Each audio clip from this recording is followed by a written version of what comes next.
Meteorologist with the National Weather Service, and I'll be hosting today's show once again.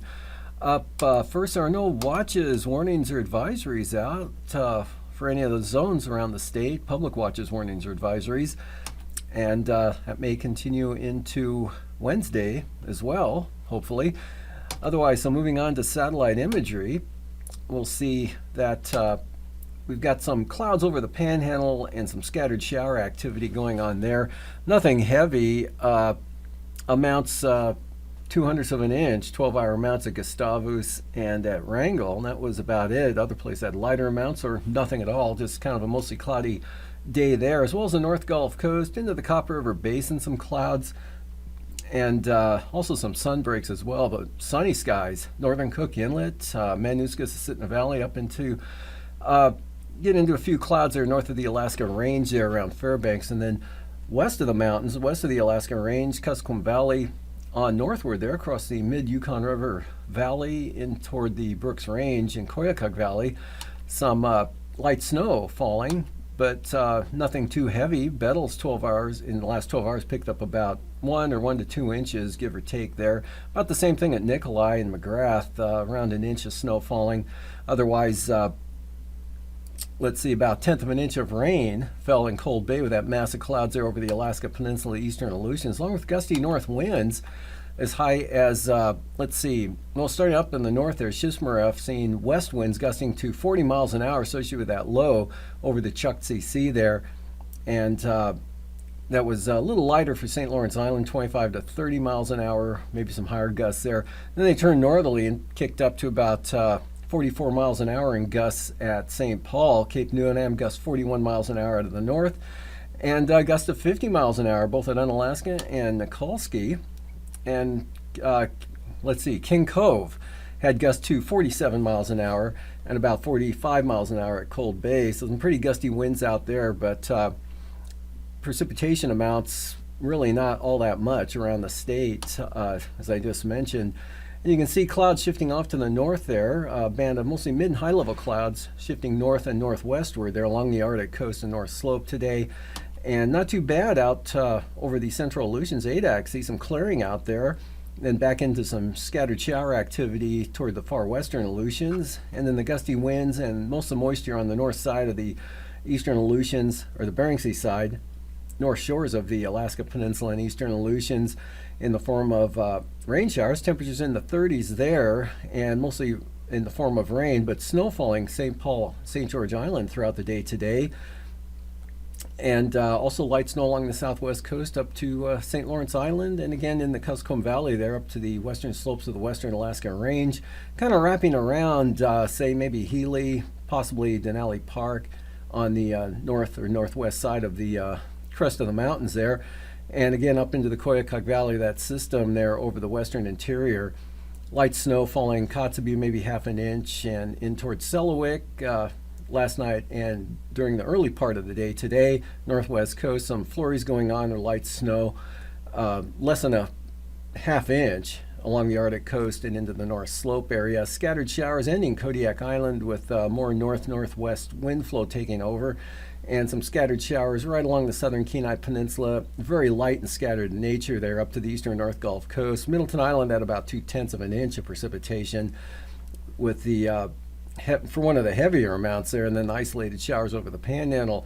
Off to the south of Kodiak, you can see a low pressure area and frontal system there. We'll see tonight that moves northeastward. The low kind of tracks east-northeast. The front kicks off to the northeast, bringing the wind and rain mostly into the Queen Charlotte Islands. And a weak trough will keep a chance of showers in over most areas of the Panhandle.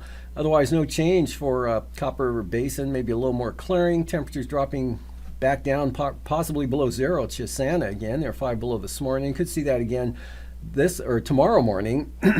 and mostly clear skies, Cook Inlet, Mananuska, Susitna Valley. Still some lingering snow showers along and just west of the Alaska range there, wrapping up into the area, say possibly Nenana, to a lesser chance for Fairbanks, and then eastward there into the 40-mile country, but light amounts, flurries, Arctic coast.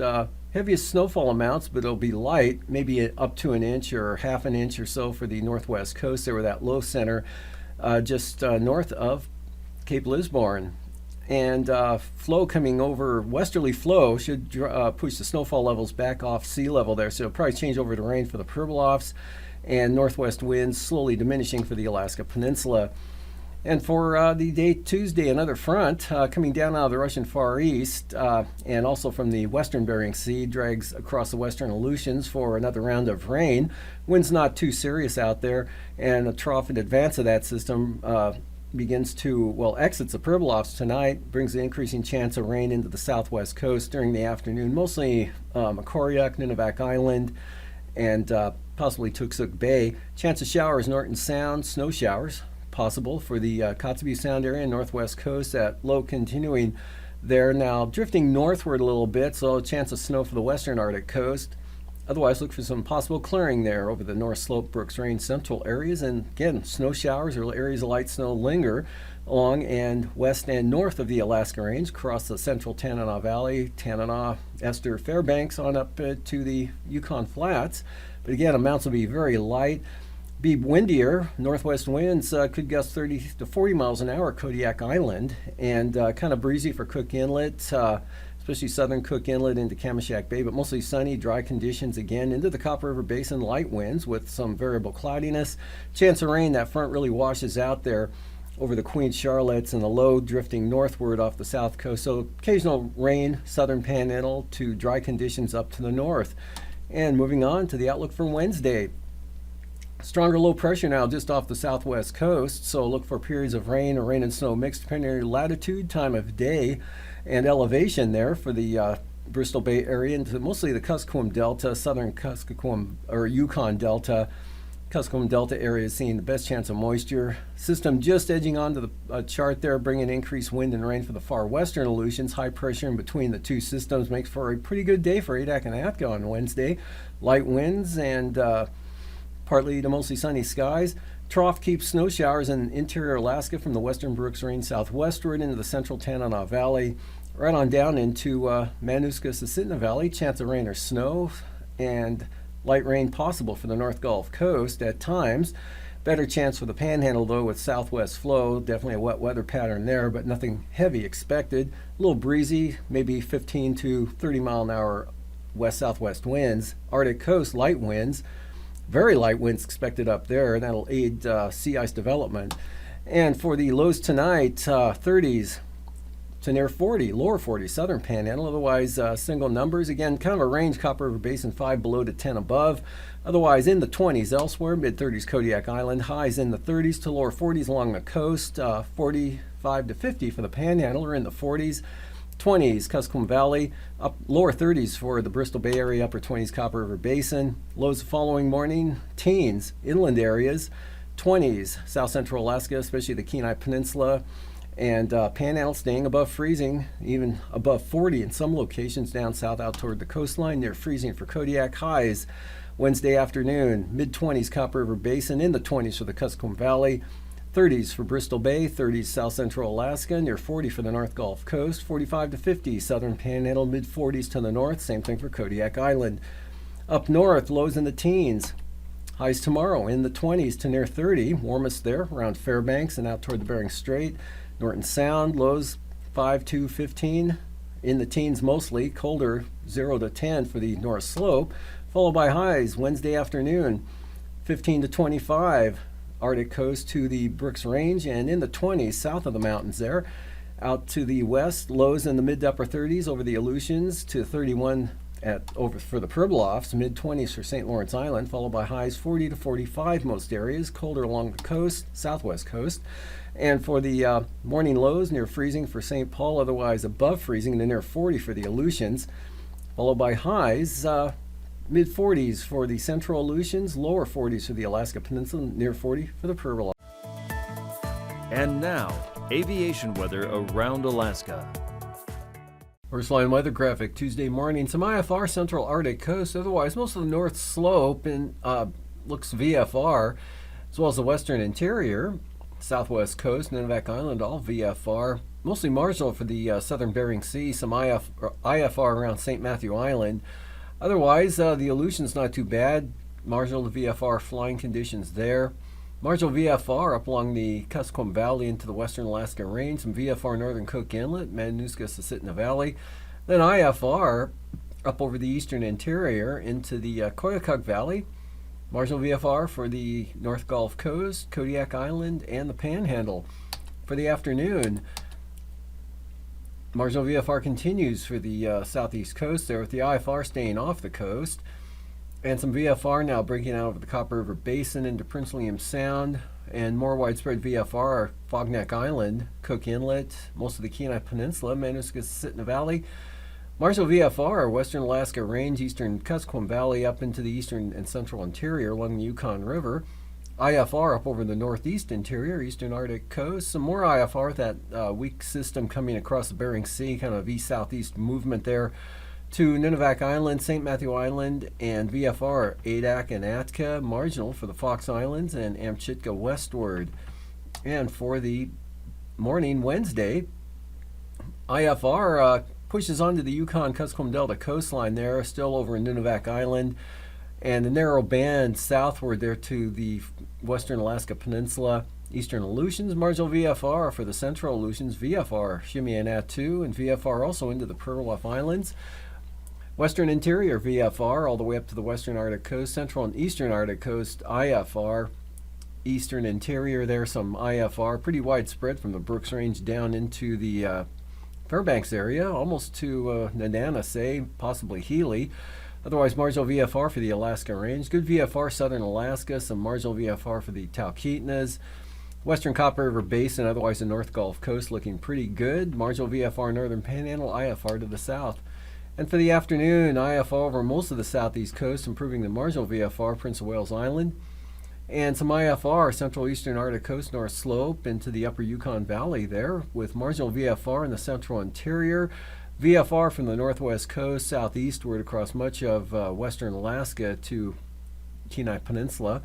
And still that narrow band of IFR there, Nunivak Island, across Kuskokwim Bay, right on into Bristol Bay.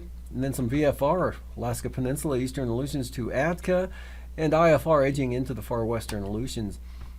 Passes marginal VFR for Adigan and Anatuvik. Lake Clark and Merrill, also occasional marginal VFR expected tomorrow. Same forecast for rainy, windy, occasionally marginal. And for Isabel, marginal VFR. Mentasta, VFR, some lower conditions on the northern entrance there, possibly marginal. And for Tanita, VFR. Portage, marginal VFR becoming VFR in the afternoon. Chilkoot and White, marginal VFR at times.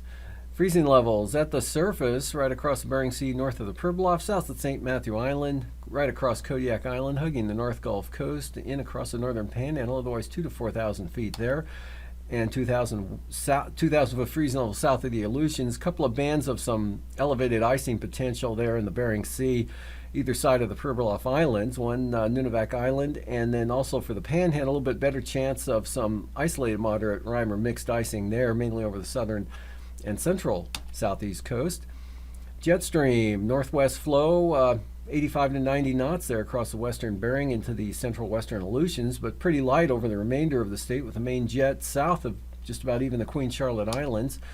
And 9,000 foot wind flow, showing strongest winds out over the western central Bering Sea, 50 knot west northwesterlies there in the central Bering, about 45 west central Aleutians, northwest 55 right across the Alaska Peninsula, and kind of breezy there over the southern Panhandle, 30 to 40 knot winds there.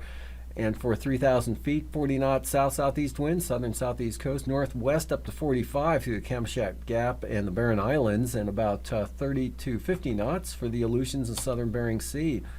Turbulence, look for moderate chop there, southern Panhandle, also southern Cook Inlet, Kamchatka Bay, Barren Islands, all of Kodiak Island, and moderate chop also for the Alaska Peninsula and portions of the west central Aleutians, with light to isolated moderate chop from Shimei and Attu right up in across Cook Inlet and the Kenai Peninsula. And after the break, I'll be back with a look at the marine forecasts.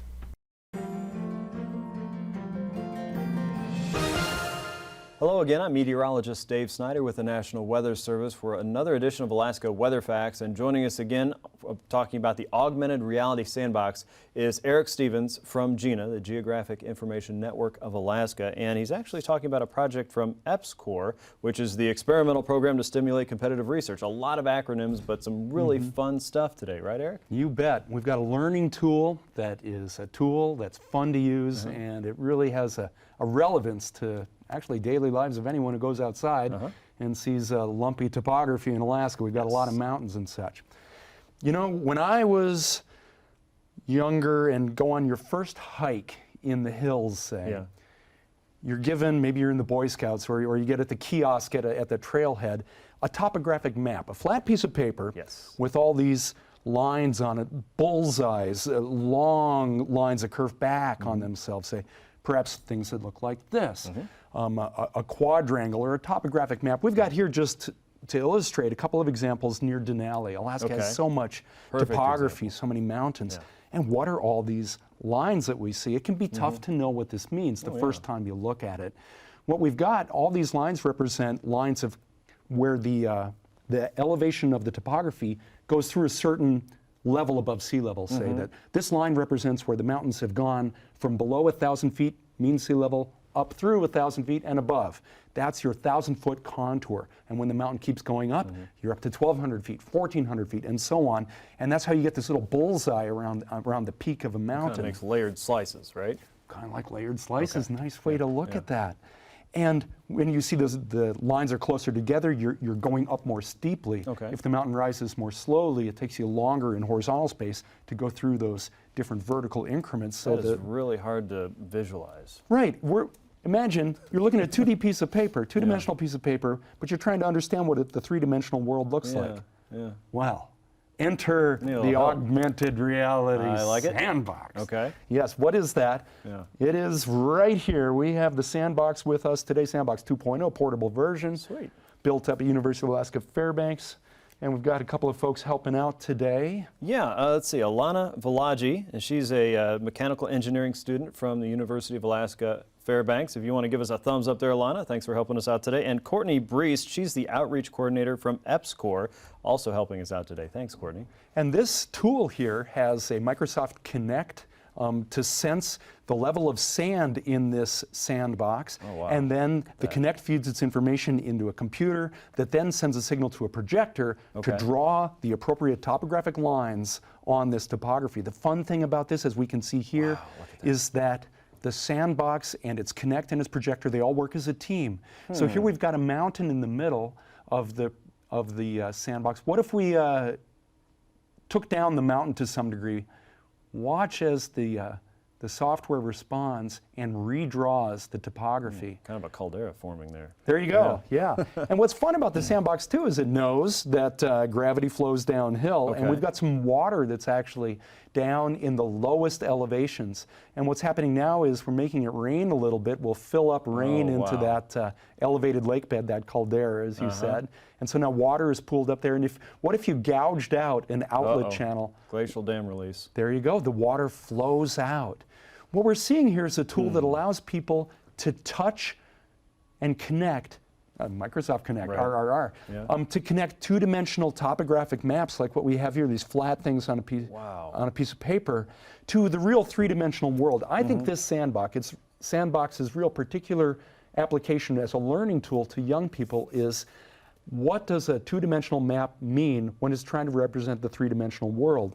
This sandbox is kind of both at once. It's actually three-dimensional, lumpy topography there, the sand, but it's got these lines drawn on the three-dimensional sand that would be on a two-dimensional piece of paper.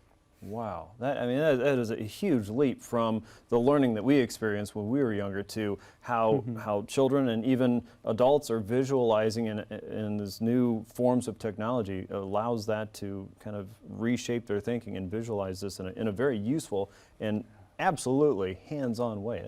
It's amazing. It's a hands-on tool, and it's hard for me to sit here and not go play with that. Well, that's what happened at GINA up at the University of Alaska in Fairbanks when the first model was being made, the prototype with plywood and such, we had professional adult professor types had heard about this, and they came by because they wanted to see how it worked. Okay. And everyone becomes that idealistic, wonder-filled youngster. Sure. And you just can't help but play with that, and to see how it reacts in time, and it's a dynamic learning tool, and it responds. That's exactly the word. And you wonder what applicabilities beyond a teaching tool for topography can it have. You can see how in Alaska we have inundation mapping is an issue. If you had water slosh inland, say in a coastal flooding event on the western coast of Alaska or the Arctic coast, you could see this. The concept is illustrated here as an introductory learning method. I think this is a potentially good outreach tool for all of us in Alaska. Okay, so not only just a topographical sense, a mapping sense, maybe something that leads into understanding of how geographic information systems work with GIS, but also geology, if we wanted to get into kind of the formations and the bigger land masses and the representation of the 2D map. We could go into hydrology, which is very important in Alaska, of course. And even just understanding the weather sense. Mounding up a big pile of sand could be that Arctic high pressure system sitting on top of Fairbanks, and the voids would be low pressure systems. This can go a lot of different directions. Yes, exactly. It's not just landforms, but pressure has contours of high pressure and low pressure. And I wish I had this kind of a learning tool when I was taking Meteorology 101 back 25 years ago. Wow. Would have been helpful, I think. Probably would have gotten a better grade. Yeah. Okay, thank you so much for coming by, Eric, and Alana and Courtney. Thank you so much for your help there in the sandbox. We are going to play in the sandbox a little bit more coming up tomorrow on our next edition of Alaska Weather Facts. We hope you join us for that. In the meantime, make sure you go to alaska.edu/EPSCOR. That's alaska.edu EPSCOR to learn more information about what we're doing with this augmented reality sandbox around Alaska. We'll see you next time on Alaska Weather Facts.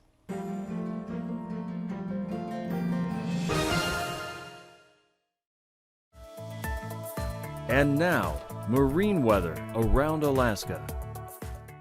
Welcome back. Looking at today's sea ice analysis, continuing to slowly fill in there along the eastern off the eastern Arctic coast, and the forecast for the next 5 days is the entire ice edge over the Chukchi Sea to advance south and southwestward 10 to 25 nautical miles, and it'll continue to thicken up there along the in the Beaufort Sea, as well as the ice pack also kind of shifting to the south a little bit. Moving on to the coastal water forecasts, you can see we've got small craft advisories along the coast of the southeast coast. From east to south at 30 knots on the south coast, north coast easterlies 20 to 25 knots, and northerlies for the northern central inside waters 10 to 15 knots, 2 to 3 foot seas. But for Clarence Strait, small craft advisories are in the forecast for southeast winds of 25 knots, seas just under 10 feet. Outlook for Wednesday, west winds 25 knots on the central coast, south coast west at 30 knots, north coast west-southwest at 20 knots, seas 10 feet. Lynn Canal, Glacier Bay, and Stevens Passage all south at 15 knots with 3 foot seas, and Clarence Strait, southeast winds 25 knots, seas 5 feet. Prince William Sound tomorrow, northeast breeze at 20 knots with 3 foot seas.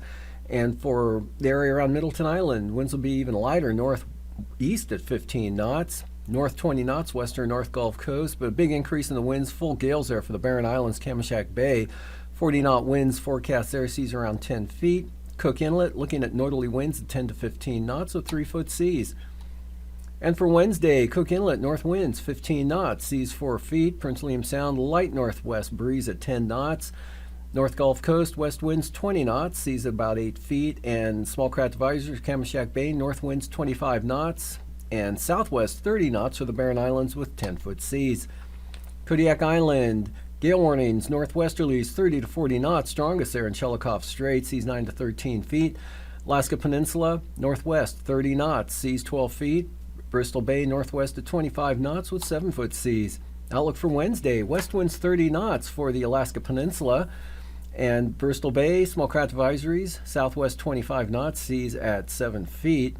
And small craft advisories, eastern Kodiak Island for 25 knot winds from the southwest, and Shelikof Strait coming down to 15 knots from the south.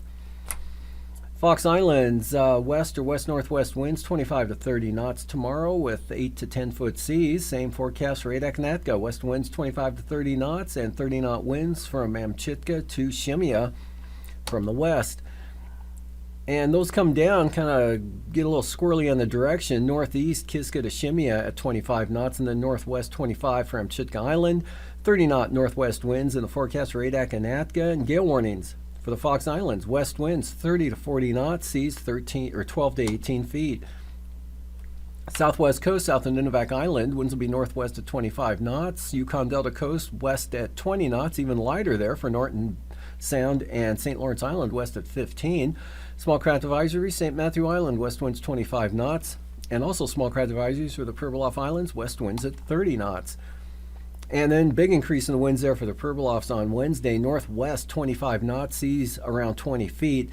Small craft advisory, southwest coast, northwesterlies at 25 knots with seas just under 10 feet. St. Lawrence Island looking at a north wind at 20 knots with 7-foot seas. St. Matthew Island northwest at 30 knots and 12-foot seas. For the extreme eastern Beaufort Sea coast, winds will be west at 20 knots. Otherwise, central coast looking at east winds at about 15 knots. Same thing for the west side. And small craft advisories from Wales to Cape Thompson. West winds 25 knots, seas just under 10 feet. Outlook for Wednesday from Wales to Cape Beaufort. South to southeast winds 20 knots, seas around 7 feet. Really light winds for the central and eastern Beaufort Sea coast. Variable 5 knots, seas pretty slight, south at 10 on the west side. For tonight, look for flurries to continue anywhere along the Arctic coast and not so much over the north slope. Get into some clearing as you get into the interior, but lingering light snow showers there along and north of the Alaska Range in to maybe the Fairbanks area and then wrapping down into the western Kuskokwim Valley there all the way to the Aleutian Range. And light snow continues in northwest coast, northern Seward Peninsula, snow showers southwest coast, and front brings rain, but it weakens. Best chance of rain tomorrow, southern southeast coast. Another front brings rain into the western Aleutians. Pretty dry over the interior there with lingering snow showers, central interior. And for Wednesday, rain and wind come into the Bristol Bay, Alaska Peninsula, eastern Aleutian areas. These forecasts are for planning purposes only. Call 1-800-WX-BRIEF for a formal pre-flight briefing. Always file a flight plan before you go flying. The U.S. Coast Guard Auxiliary urges you to leave a float plan with a friend or the harbor master before you go boating.